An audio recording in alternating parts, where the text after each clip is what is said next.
dan kemudian saya menggugat cerai ke pengadilan. Sampai saat ini jujur komunikasi saya belum baik dengan suami saya, tapi saya tidak menghalangi dia bertemu dengan anak-anak karena apapun dia adalah ayah dari anak-anak saya, dan saya ingin anak-anak saya juga menaruh hormat kepada ayahnya gitu, sehingga kalau dilacak tidak ada dari kami yang saling menjelekkan satu sama lain gitu. Pada akhirnya setelah setahun ini saya menyadari betul bahwa saya tidak mungkin mempertahankan orang yang mungkin tidak mencintai saya gitu. Karena pada akhirnya saya tahu tidak bisa dalam membangun rumah tangga itu tidak ada cinta gitu. Anda butuh waktu 1 tahun. Sekarang juga masih suka down lah ya.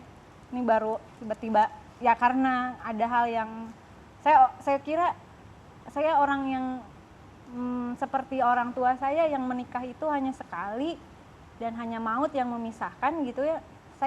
Saya orang yang mungkin masih kuno untuk urusan seperti ini gitu. Jadi apapun, jam berapapun, kerjaan seberat apapun, misalnya rapat sampai jam 3 pagi, disediakan hotel, saya selalu memilih pulang. Oke. Jadi saya mencoba untuk memberikan yang terbaik, tetapi saya yakin keputusan yang diambilnya bukan karena dia tidak mengakui saya memberikan yang terbaik bagi keluarga, tapi ya memang pada akhirnya perasaan itu tidak bisa dibohongi gitu. Oke. Dan Mungkin pernikahan karena saya pakai daster di rumah jadi oon, jadi dia pusing tuh balik lagi ke ke situ. oneng. Ya. Anak-anak boleh nggak disebutkan di sini namanya dan usianya? Anak saya yang pertama Sagara Kawani, udah 6 tahun, baru masuk SD, adiknya kembar. Jalumanon Badrika dan Jalumanon Wisesa, 3 tahun lebih lah usianya. Dan ketika sudah sendiri begitu, single parent, berat nggak ngurus anak-anak sendirian ini? Berat. Mungkin secara ekonomi saya bukan perempuan yang memiliki ketergantungan ekonomi pada pasangan.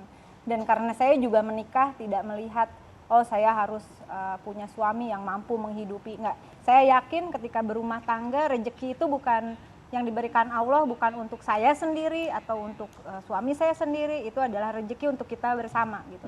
Sejauh ini itu bisa saya atasi gitu. Tetapi saya yakin bahwa berumah tangga itu bukan hanya soal berkecukupan secara ekonomi. Ya, kita butuh teman untuk bicara. Akhirnya saya percaya apa yang dikatakan oleh ibu saya. Carilah pasangan yang memiliki ideologi yang sama, way of life-nya sama. Karena kalau itu bisa terjadi, tidak ada hal-hal kecil yang bisa memisahkan. Pada akhirnya saya, ya mau gimana lagi? Saya kenapa ya Allah, kenapa saya harus mengalami seperti ini gitu ya? Saya udah berusaha memberikan yang terbaik gitu ya. Saya tahu bahwa saya memiliki kesibukan, tapi itu pun berdasarkan komitmen yang sudah dibangun dari awal sebetulnya gitu. Dan pada saya sampai nggak bangun 4 hari, saya sakit betul gitu. Saya nggak tahu harus ngapain, anak masih kecil-kecil gitu.